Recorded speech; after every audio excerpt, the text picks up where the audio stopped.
नमस्कार साथियों, आप देख रहे हैं उत्तराखंड संवाद 1966। मैं हूं ओम प्रकाश। आज हम एक बहुत ही महत्वपूर्ण और संवेदनशील विषय पर चर्चा करेंगे। उत्तराखंड के प्रवासियों की अपने राज्य में वापसी कैसे संभव हो। यह विषय न केवल भावनात्मक है बल्कि उत्तराखंड के भविष्य से भी सीधा जुड़ा है। आज के कार्यक्रम में हमारे साथ हैं श्री कुंवर सिंह रावत जी, जो उत्तराखंड के विकास, ग्रामीण योजना और सामाजिक गतिविधियों में काफ़ी लंबे समय से सक्रिय हैं। आज बात करेंगे उन कारणों की जो लोगों को गांव छोड़ने पर मजबूर करते हैं, और फिर उन उपायों की जिनसे हमारे प्रवासी भाई बहन वापस लौट सकें। खास तौर पे जो हमारे एजुकेटेड प्रवासी हैं, जो बाहर शहरों में हैं, हम चाहते हैं कि उनकी वापसी हो, और वो वापसी कैसे करेंगे, इसी बारे में हम आज डिस्कस करेंगे।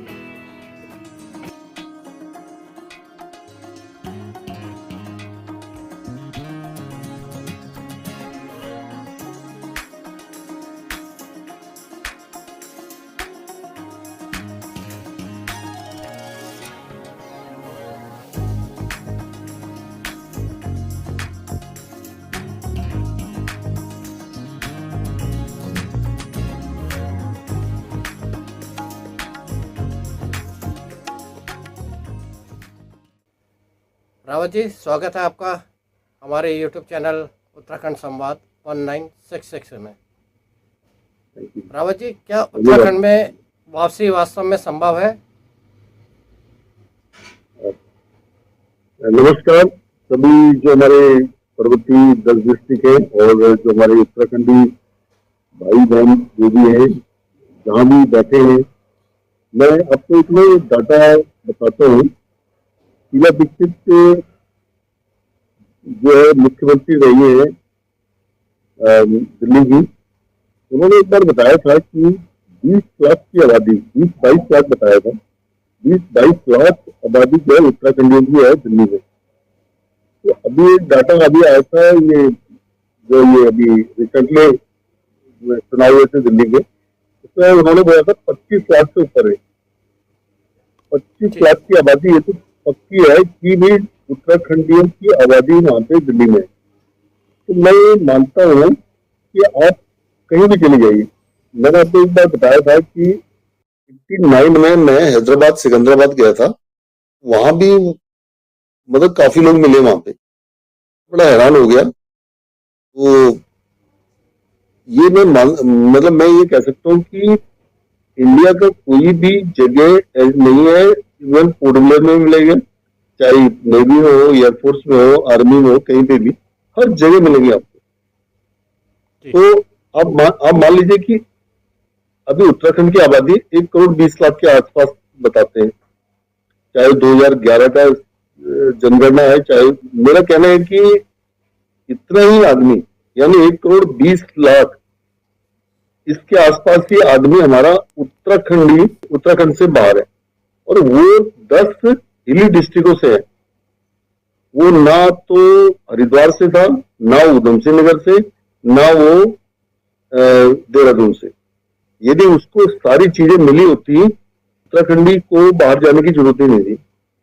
मैं अपना खुद का एग्जांपल देता हूँ। मैं 1976 में माइग्रेट कर गया था दिल्ली को, दिल्ली से ही अपना स्टडी किया, जॉब हुआ, जो भी, अब रिटायरमेंट के बाद वापस आए। 17 में पलायन आयोग का अपॉइंट किया गया था, एस नेगी जी, IFS। कल भी उनका एक इंटरव्यू सुनना था, तो उन्होंने बोला कि हमने रिपोर्ट सबमिट कर दी है। वीरेंद्र सिंह रावत जी का टाइम था, उन्होंने उनको अपॉइंट किया था। बहुत सारी बातें हुई जिसमें उन्होंने बातें कही है कि भाई हमने क्या क्या किया, पलायन को रोका कैसे। जो आदमी उत्तराखंड के हिल साइड में है, उनको रोकने की बात कही है। आज हम उनको रोकने की बात नहीं कह रहे हैं, हम कह रहे हैं कि जो इंटेलेक्चुअल हैं, जो पढ़े लिखे हैं, वो वापस आए। वापस यानी वो अच्छे क्वालिफाइड लोग हैं, चाहे वो इंजीनियरिंग साइड के हों, चाहे वो आर्ट साइड के हों, चाहे वो कॉमर्स से हो, चाहे मेडिकल साइड के हों, किसी में भी बहुत अच्छे, चाहे AI के हों, आर्टिफिशियल इंटेलिजेंस चल रहा है, आईटी सेक्टर चल रहा है, इवन हमारा आदमी आपको विदेशों में भी है, तो वो भी आ सकते हैं। लेकिन ये वापसी संभव है, इसके लिए हमको ना एक मिशन मोड बनाना पड़ेगा कि भाई एक मिशन करना पड़ेगा, उसका जो मोड किस टाइप का होगा ये हमें डिसाइड करना पड़ेगा। ये पलायन आयोग से शायद मुझे नहीं लग रहा काम चल पाएगा। उन्होंने अपनी रिपोर्ट दे दी है कि इतने इतने लोग पलायन कर गए। अब किस लिए कर गए? सब रोजगार में सुविधाओं के लिए, चिकित्सा सुविधाओं और कई चीजें अपने एजुकेशन के लिए, रोजी रोटी के लिए, इनके लिए कर गए। अब उनमें से मैं आपको ये भी कह सकता हूँ कि जितने भी हमारे लोग माइग्रेट हुए हैं सब स्किल्ड लोग हैं, मतलब वहां जाकर के स्किल्ड बन गए, उनकी वापसी संभव है। आज जो कोरोना पीरियड में काफी लोग आए थे, तो उनमें से जो मान लीजिए जो 5 स्टार होटलों में काम करने वाले जो हमारे भाई हैं, वेटर लोग हैं, जो भी है, उनकी सैलरियां भी आप सुन करके बड़े हैरान होंगे। 50-50 हजार से लेके ऊपर की सैलरी थी उनकी। तो वो जब गांव में आए, कुछ टाइम रहे, वो अपना जो भी बैंक बैलेंस था, कोरोना पीरियड चल रहा था, लेकिन बाद में देखा यहाँ तो कोई जॉब है ही नहीं, चाहे वो नैनीताल हो, चाहे जिम कॉर्बेट हो, चाहे उनमें हो, उस टाइप की जॉब ही नहीं है वहां पे। तो उन्होंने फिर माइग्रेट करना स्टार्ट कर दिया, फिर वापस चले गए। तो मीनिंग है, आज आपकी देहरादून एक राजधानी जो बना रखी है आपकी, मुझे लग रहा है 50,000 की जॉब वहां प्राइवेट सेक्टर में आई नहीं। तो हमारा आदमी कैसे आएगा वापस? उसके लिए क्या सुविधाएं हैं? रावत जी, कौन कौन से क्षेत्र ऐसे हैं जहां प्रवासी लौटकर काम कर सकते हैं? देखिए, प्रवासी मैं कह रहा हूँ उत्तराखंड का जो ये गैरसैंण हमारा जो कैपिटल है, मैं तो उसी को कैपिटल मानता हूँ। तो हमारी एक जो NRU non Uttarakhandi non resident Uttarakhandi, जैसे NRI होता है वो बाहर चले जाते हैं, हम कहते हैं NRU यानी उत्तराखंड में नहीं रहते और वो उत्तराखंडी है। तो मैं कह रहा NRU नॉन रेजिडेंट उत्तराखंडी, वो सारे वापस आए और सब बहुत अच्छे हाईली क्वालिफाइड है, हर जो भी फील्ड है उनका, कोई भी फील्ड में। मैंने बताया ना, जो यहाँ 5,000 10,000 की नौकरी कर रहे हैं, वहां पे 50,000 से ऊपर सैलरी मिल रही है उनको। तो उनको कैसे लाया जाए? उसके लिए पहला सजेशन यह है कि आप एक गैरसैंण में उनके लिए एक मीट कीजिए, यानी एक सम्मेलन बुलाइए, कॉन्फ्रेंस बुलाइए कि आप लोग आइए इसको बिल्ड कीजिए।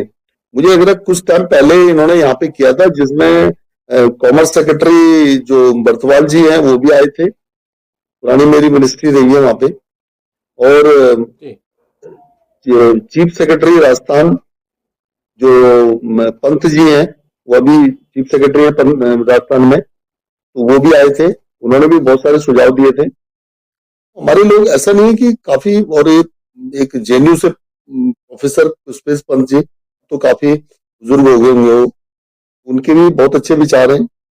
और ऐसे लोग, मतलब मैं ये बता रहा हूँ आपको, US में चले जाइए, कनाडा, ऑस्ट्रेलिया, यूरोप में चले जाइए, सब जगह आपको मिलेंगे। कुछ लोगों से बात भी हुई थी जो मैनचेस्टर लंदन बेस्ड, तो उन्होंने कहा जी हमारा एक टच रहता है। अभी भी आपको बता दूं, प्रधानमंत्री जी ऑस्ट्रेलिया गए थे कुछ टाइम पहले, वहां के लोगों ने बेड़ू पाको 12 मासा प्रोग्राम उनके सामने गाया था, तो और वो बहुत अच्छा, सारे लोग झूमे थे उसमें। तो क्या वो गाने वाले कोई फॉरनर थोड़े हैं, वो हमारे वही के, उनका एक टच है और वही वोटर के रूप में वापस भी आ सकते हैं। लेकिन क्या है कि इंफ्रास्ट्रक्चर है ही नहीं। 25 साल में हमने कोई इंफ्रास्ट्रक्चर पहाड़ में बनाया नहीं है 10 डिस्ट्रिक्टों में। आपको मैं एक चीज और बता दूं, ये टीडी गढ़वाल के हैं, उनका नाम है देव रतूड़ी। वो तो चाइनीज सीख के चाइनीज फिल्मों में काम करते हैं, वो वहां के हीरो हैं देव रतूड़ी। आप गूगल में डालिए तो आराम से, क्योंकि स्टेप थे पहले, तो उन्होंने कुछ एक्शन की ऐसे सारी फिल्में बहुत अच्छी चलती है उनकी। तो कहाँ नहीं है, बॉलीवुड में आपको आदमी मिलेगा, बॉलीवुड में मिलेगा, जहां भी चले जाइए, इवन फिलीपींस में मिलेगा, जो भी कंट्री आप, कोई भी कंट्री आप ढूंढ लीजिए। तो हमारा आदमी कहाँ नहीं है, वो हिल साइड का आदमी है, वो मैंने बताया 3 डिस्ट्रिक्टों में रहने वाला नहीं है। ना उधम सिंह नगर का है, ना देहरादून का है, ना हरिद्वार का है। वो सिर्फ मैं आपको गारंटी के साथ कहता हूँ कि हमारा यदि वोटर आ जाए तो वो इन पे भारी पड़ जाएगा। जो हमारे ये खाली है तो इन पे ये सारे भर जाएंगे और कम से कम 1 करोड़ आदमी हमारा वोटर बन के आएगा। सरकार को क्या करना चाहिए? देखिए सरकार को ना, वो लोग मैंने आपको बता दिया कि वो गैस स्टैंड में आप कराओगे, गैस स्टैंड में आप कराते हो तो ये लोग आते हैं।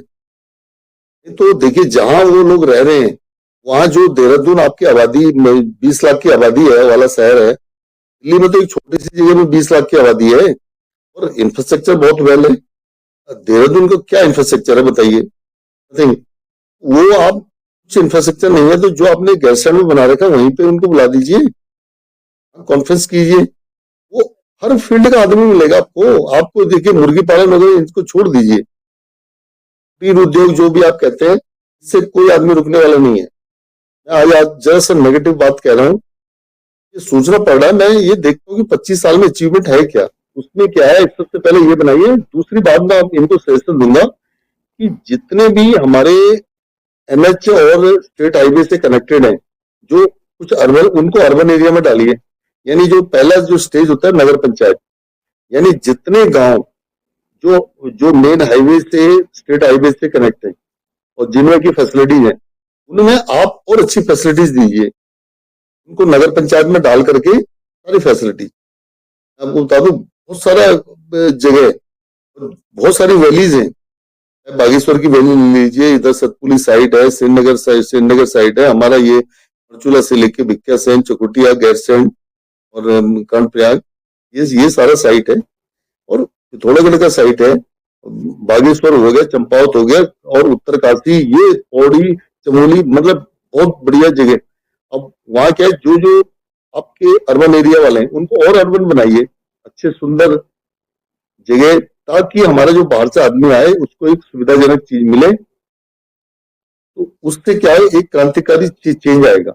ये इससे नहीं आएगा, जो ये योजनाएं बना रहे हैं देहरादून में, वो आते आते दम तोड़ देती है। मैंने आपको बता दिया कि वही बात है जो एक बार राजीव गांधी जी ने बोला था, बात भी सही है। कहते उड़ीसा की झोपड़ी में गए, यार मैं 100 रुपए बेचता हूँ, यहाँ 15 रुपए आता है, यानी 85 रुपए कहाँ चले जाता है। तो वहां वो देहरादून जो यहाँ से आते आते यही हो जाता है कि 15 रुपए पहुंचता है, 85 रुपए गायब हो जाता है। तो उसमें नहीं जाऊंगा। तो मैं ये कह रहा हूँ यदि सही तरीके से आपको करना है, इनको बुलाइए, ना देहरादून बुलाइए, ना हरिद्वार बुलाइए, ना कहीं नीचे, आप सीधा गैस स्टैंड में बुलाइए। अब टाइम आ गया गैस स्टैंड के लिए।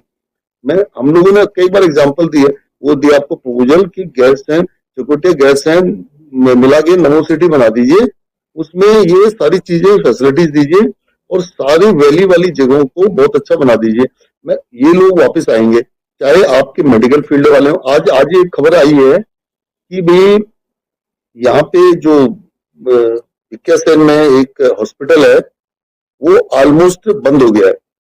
31 मार्च को के बाद उसके बाद डॉक्टर नहीं है, कोई भी डॉक्टर नहीं। मतलब ये इतना बड़ा एरिया है, मानिला, सल्ट और देगाट, सालदे और इधर मासी, चकुटिया और भिक्यासैन, इस क्षेत्र का एक हॉस्पिटल ये था। तो इसमें ये आज वो पीपीपी मोड में था, उसका 5 साल के बाद सुनाई कि कॉन्ट्रैक्ट खत्म हो गया और वो 31 मार्च को उसने अपना डॉक्टर सब हटा दिए और वहां पे कोई डॉक्टर नहीं है।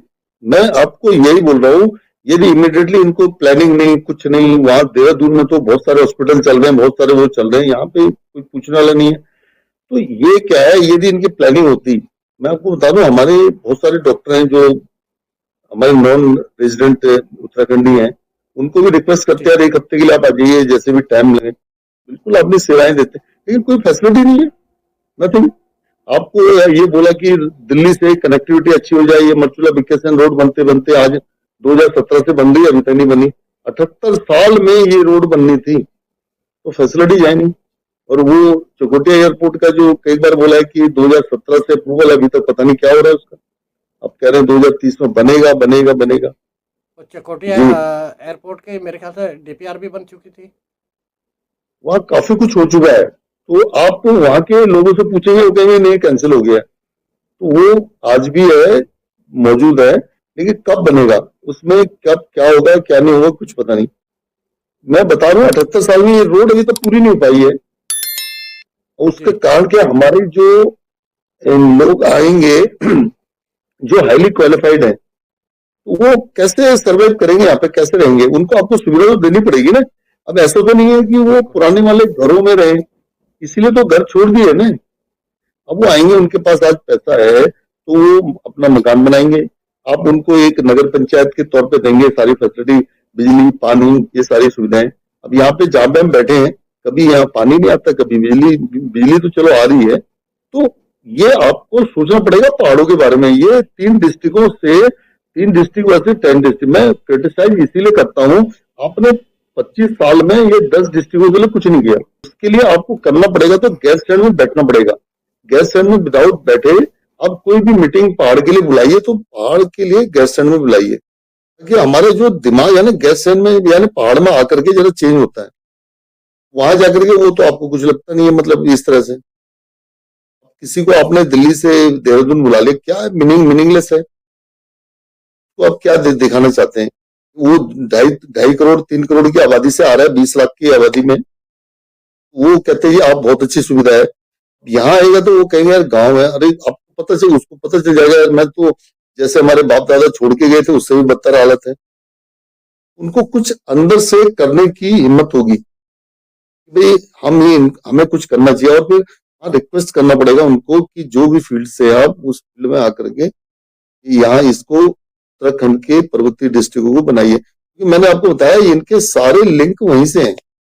आज भी आपको बता दूं, जो मजदूर बन के हमारे जो लैटिन अमेरिका, ये जो वेस्ट इंडीज का जो एरिया, जो गुयाना फ्रेंच गुयाना वगैरह जो भी है, इनमें जब जाते हैं ना, ये बिहारी मजदूर लोग जो थे वो आज भी वहां के जो प्रेसिडेंट बने थे गुयाना के, और वो सीधा, नाम मुझे याद नहीं आ रहा है, वो सीधा अपने गांव बिहार में गए थे, सीतामढ़ी में, शायद सीतामढ़ी था, गांव में गए थे, वो गांव की मिट्टी लेके गए थे कि उनके बाप दादा कभी वहां सीतामढ़ी से गए होंगे, तो कहते जो मजदूर बन के गए थे, अंग्रेज लोग उनको लेके गए, आज वो वहां एक प्रधान राष्ट्रपति बने हुए, और वो अपने बिहार आए, बिहार से अपने मिट्टी लेके गए। बताइए। तो वो हमारे तो अभी मैंने बताया ऑस्ट्रेलिया में देख रहे हैं, वहां देख रहे हैं, सब जगह देख रहे हैं, उनका भी मन करता है। मेरी एक मैडम से बात हुई थी, वो रजवार लोग हैं, तो उन्होंने मतलब एक मैट्रिमोनियल केस में हमारी बेटी के बारे में जो बात हो रही थी, तो उन्होंने कहा था जी मैंने कहा आपकी, उन्होंने कहा हमारे बेटा वहां बैंक ऑफ लंदन में है, तो मैंने कहा फिर आपको क्या जरूरत है, वो मैनचेस्टर में रहती थी, कह रहे हम बहुत साल पहले मुंबई दिल्ली से मुंबई आए थे, मुंबई से मैनचेस्टर आ गए, वहीं पे हम लोग सेटल्ड है। तो मैं अपनी बेटे के लिए बहू इंडियन लाना चाहती हूँ, अपने अपने मूल की, कुछ जुड़ाव है ना उनका, इसी जुड़ाव की वजह से तो वो लोग आना चाहते हैं, तो वो करना चाहते हैं। आप उनको कैसे इनवाइट करोगे, इनवाइट करो ना, सारे क्वालिफाइड लोग हैं भाई, आप उनको यदि आप गांव में लाएंगे वो कहेंगे हाँ यार देखो, लेकिन आपकी उनकी बदनामी होगी देहरादून वालों की, अरे अभी तक गांव इतने, और जब जितने बढ़िया थे उससे भी दुबत्तर हो गए। और आपको मैं आज ही बता दूं, ये जो जिस इशू को हमने छेड़ा है, ये पलायन आयोग का इन्होंने बहुत सारा इस पर पैसा खर्च कर दिया है, बहुत सारा रिपोर्ट सबमिट कर दी, कुछ नहीं हुआ और पलायन हो गया। 2017 के बाद लगातार पलायन हो गया।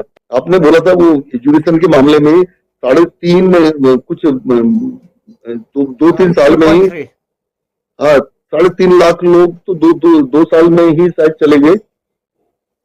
3,30,30,30,000 लोग अप्रोक्स इतना माइग्रेट कर गए हर 2 साल में, मतलब हर साल जा रहे हैं, हर महीने जा रहे हैं, वो वापिस नहीं आ रहे, सिर्फ वायरस के टाइम पे वापिस आए। तो आज मेन है कि वो क्वालिफाइड लोग हैं, उनको बुलाइए, उनको यहाँ पे वोट का अधिकार दीजिए, तभी जाके होगा। उनको आप पहाड़ में ही बुलाइए, उनको देहरादून बुला के कोई फायदा नहीं है। ये हमारा गवर्नमेंट से रिक्वेस्ट है, हम गवर्नमेंट को क्रिटिसाइज नहीं कर रहे हैं, 25 साल की अचीवमेंट में बता रहे हैं। यदि आप यहाँ बढ़ाना चाहते हैं, देखिए मुझे ऐसा लग रहा है ये लोग यदि वापस आते हैं, मान लीजिए इनमें से 50% भी आ जाए वोटर, तो आप जो एक करोड़ की आबादी है वो एकदम 1.5 करोड़ 2.25 करोड़ में चली जाएगी, और वो पहाड़ की बढ़ेगी, ना कि 40% जो इनकी 3 डिस्ट्रिक्टों की बढ़ी है पॉपुलेशन, जो बाहर से और जगह से आए हैं, उनका उनका हिल साइड से कोई मतलब नहीं है। कह तो रहे हैं कि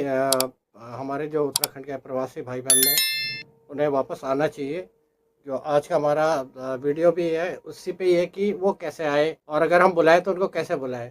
अब समस्या तो ये है कि जो अच्छी अच्छी पोस्टों पे कार्य कर रहे हैं अगर वो आना भी चाहे लेकिन उत्तराखंड में तो रोजगार है ही नहीं। देखिए, ठीक है ना? ये भी एक बहुत बड़ा मुद्दा है कि भाई वो अगर यहाँ आना भी चाहे तो आके करें क्या। हर कोई जो इतने सालों से शहरों में रह रहा है वो खेती बाड़ी तो कर नहीं सकता।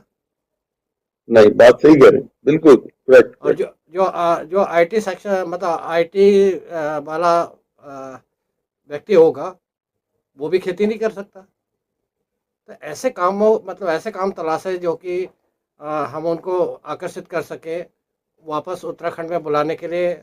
कुछ तो दिखाए ना कि भाई आपके मतलब का ये रोजगार यहाँ पे हो सकता है या है, आप आइए। उनको भी बुला के क्या करें, इसका मतलब वो भी बेरोजगार हो जाएंगे यहाँ के। नहीं नहीं, देखिए वो आएंगे। अब जैसे मान लीजिए जो गुजराती आदमी है, गुजरात में एक इंफ्रास्ट्रक्चर बनाया है गवर्नमेंट ने यहाँ की।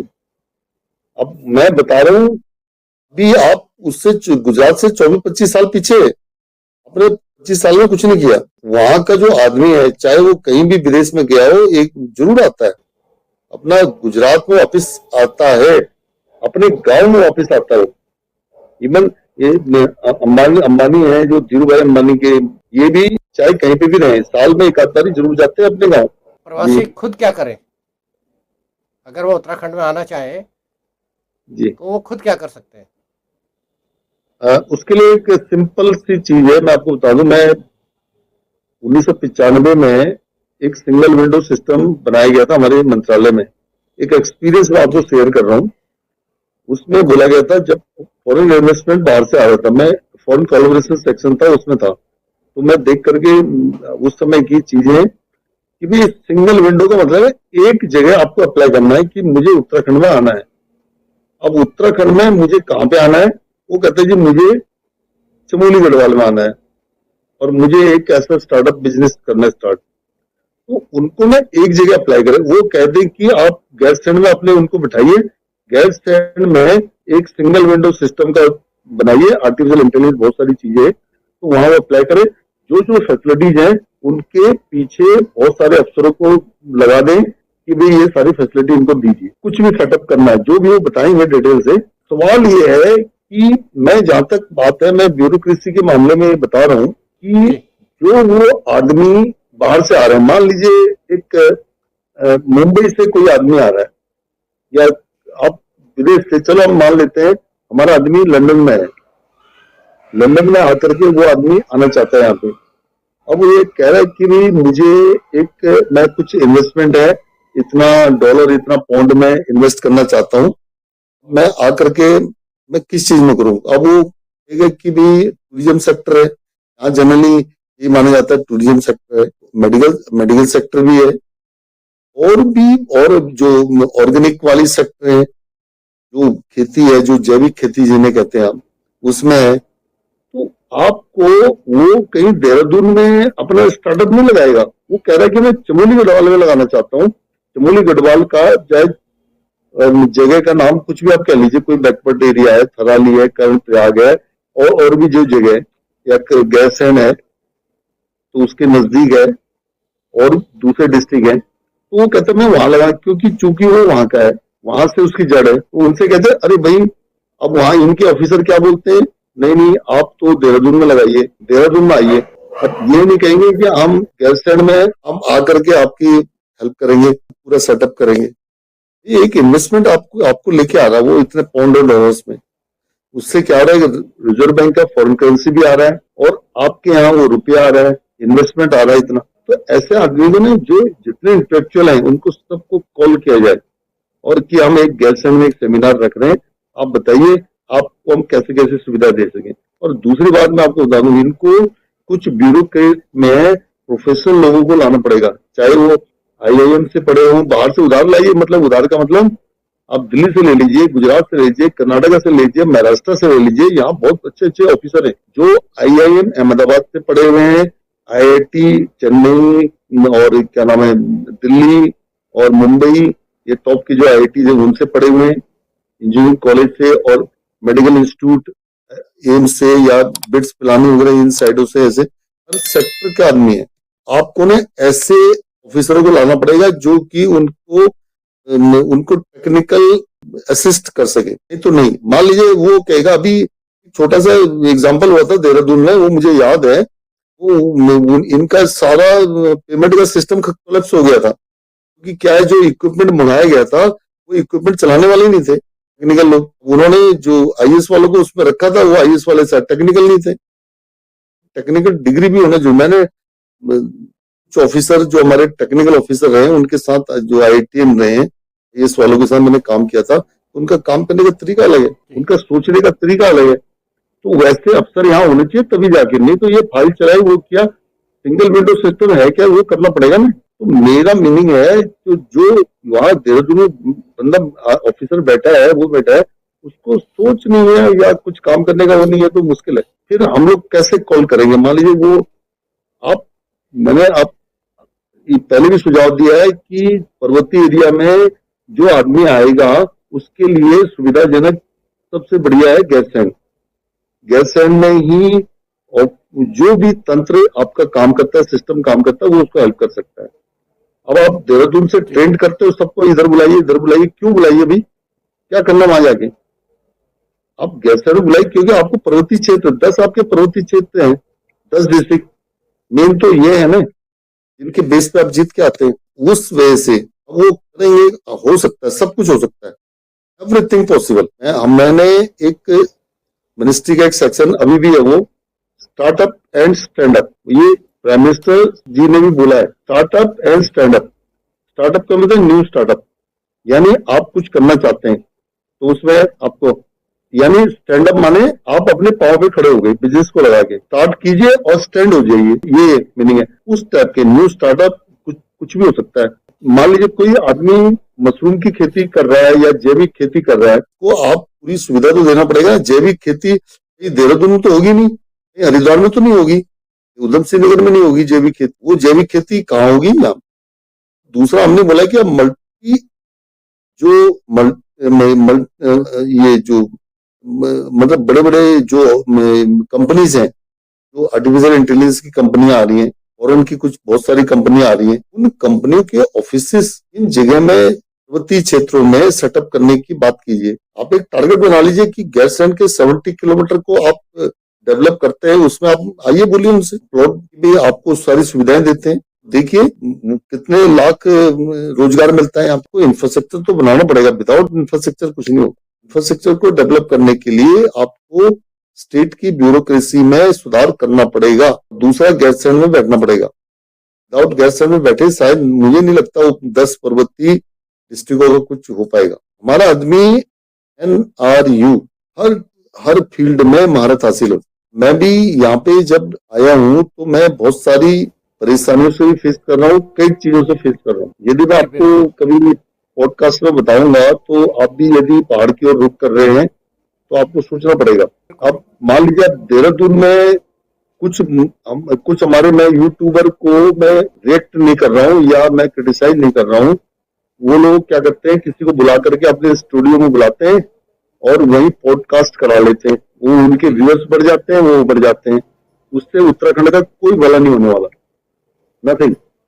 जो आप गहराई में आइए, ये बात किसी ने मुझे चुनी थी, उसने बोला था आप दिल्ली और देहरादून में बैठ करके सारी गप्पे मारते हो और कुछ नहीं, आप यहाँ पे रहिए, उत्तराखंड में पर्वतीय क्षेत्रों में रहिए, तो आपको मीनिंग का पता चलेगा कि भाई एक्चुअल में क्या प्रॉब्लम है यहाँ पे। तो वही यदि NRIs को बुलाई जाए, वो बुला सकते हैं, लेकिन उनको आपको सुविधा देना पड़ेगा। सिंगल विंडो सिस्टम गैरसैंण के थ्रू अपनाना पड़ेगा, मेरा ये कहना है।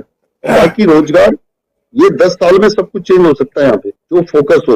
लेकिन आपका फोकस 3 डिस्ट्रिक्टों पे है तो फिर आप छोड़ दीजिए 10 डिस्ट्रिक्टों को, तो चांस मुझे नहीं लग रहा कि ये क्या होगा करके इसका। उसका उल्टा ही असर पड़ेगा, ताकि जितने भी अभी थोड़े बहुत बच्चे भी हैं पहाड़ों में, वो भी धीरे धीरे करके शहरों की तरफ रुक कर जाएंगे, या फिर प्लेन जगह पे आ जाएंगे, हल्द्वानी, रामनगर, ऋषिकेश, हरिद्वार या रुड़की जैसी जगह पे। नहीं, वो आज भी हमारा जो आदमी है ना, वो या तो दिल्ली में रहना चाहते हैं या पहाड़ी एरिया में रहना चाहता है। अभी पहाड़ के एरिया का टेम्परेचर 12 डिग्री 13 डिग्री चल रहा है, यहाँ कोई पंखा नहीं चल रहा, कोई एसी वेसी कोई मतलब ही नहीं है यहाँ पे। तो दोस्तों, उत्तराखंड की असली ताकत उसके लोग और उसकी भूमि है। यदि प्रवासी भाई बहन और घर वापस लौटे और सरकार व स्थानीय समाज मिलकर साथ दे, तो यह राज्य आत्मनिर्भर और आदर्श बन सकता है। अगर आप प्रवासी हैं और लौटने की सोच रहे हैं तो इस वीडियो को पूरा देखें और वीडियो को शेयर करें। उत्तराखंड संवाद 1966 को सब्सक्राइब करें और अपने सुझाव हमें कमेंट में ज़रूर बताएं। तो मिलते हैं अगले एक नए टॉपिक के साथ। जय उत्तराखंड, जय भारत।